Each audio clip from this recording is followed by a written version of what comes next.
Welcome again to my channel. I'm JW and today I would be giving an insight on the current happenings in the cryptocurrency world, and today I would be focusing on Pi.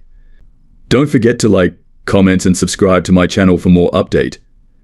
Greetings to all. Today we will be discussing a subject that has sparked a lot of conversation. Is Pi accessible to anyone who will end up with a significant amount of Pi? Most importantly, Dr.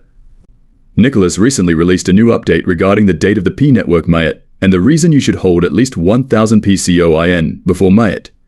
However, before we get started, I noticed that many PCOIN holders are extremely impatient and want to cash out their PCOIN as soon as possible. My fellow pioneers, I understand your pain. The most outspoken opponents of ardent Pi, as well as its proponents, have debated this issue. Understanding the nuances of PE is not the only thing at stake here. Equally important is the question of whether or not people are prepared to put their hard-earned money into it. I swear to make things simple and not bombard you with technical jargon. Pi network is all about the dynamics of supply and demand for Pi, especially with the opening of the open main. But today we're concentrating on a particular topic. Can you picture the Pi network flourishing in the future? Imagine this Pi needs active trading to grow. But what would happen if Pi wasn't available for trading on exchanges? Would Pi be at risk of stagnation without these exchanges? So here's the crucial question: is it necessary for Pi to be tradable on exchanges?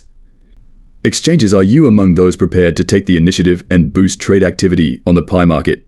If so, please offer your ideas on how this important component might help Pi succeed.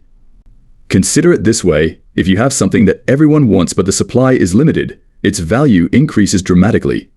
It's like having 3 candy bars, but suddenly those become priceless commodities when 10 buddies want them. And when you're down to your last candy bar, it's akin to having 3 candy bars, but 10 friends all want them. Suddenly, those candy bars become precious commodities. And when you're down to your last candy bar, yet demand remains high, that final candy bar becomes a treasure. To put it in perspective, consider Bitcoin.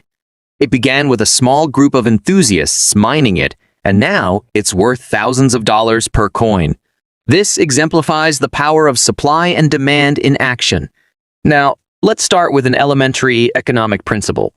When demand outstrips supply, the price of a commodity rises. Think of it as in the previous example. If you possess 3 oranges and 10 people want to purchase them, the scarcity of oranges drives up their price. And when you're left with only 1 orange and demand is still high, the price skyrockets further due to the increased rarity of oranges. So, how does this relate to Pi network? We'll explore the impact of 2 groups of Pi owners on the market. Group 1 comprises Pi holders with a substantial stash of Pi in their wallets, and they are long-term Pi network miners. These individuals have been mining Pi for a considerable duration, showcasing their unwavering commitment to the Pi network's vision. They believe deeply in Pi's potential and, as a result, opt to lock a portion of their Pi rather than spend it hastily. Conversely, we have the recruitment champions. These are individuals who have successfully referred numerous people to join the Pi network. They are prolific recruiters and are strong believers in Pi's prospects.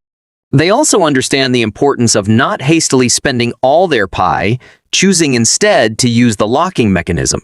Some of them may even reserve a substantial amount of Pi for future utility.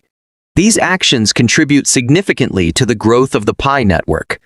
These Pi holders, typically with a considerable quantity of Pi, tend to prefer locking it up for 3 years, with a minimum lockup of 50%. They retain some for immediate use. Now, we move on to Group 2, comprising individuals who own an X amount of Pi coins. Like the first group, they are long-term miners but may have fewer Pi coins.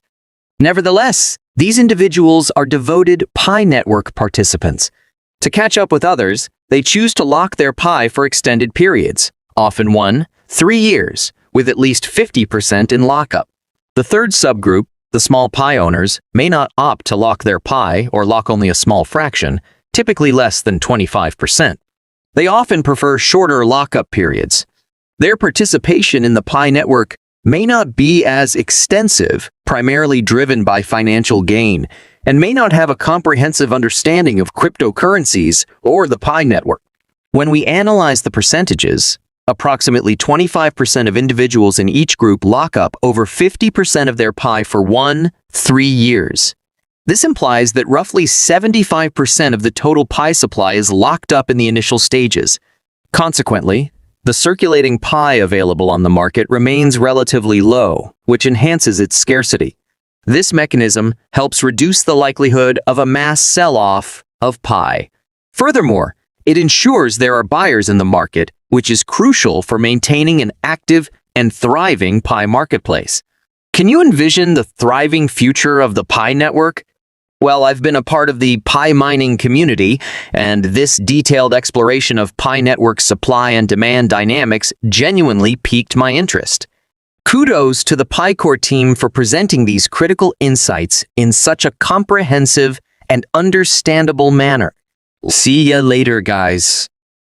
Hi, I'm Anna Berry with Exploring the Block at the Crypto Invest Summit in Los Angeles, and joining me is Vince McPhillip with right. Pie Network. Hello, everyone. And we want to know what Pie Network is. Why don't you explain it to us? Absolutely. So Pie Network is actually fueled by a new social cryptocurrency called Pi.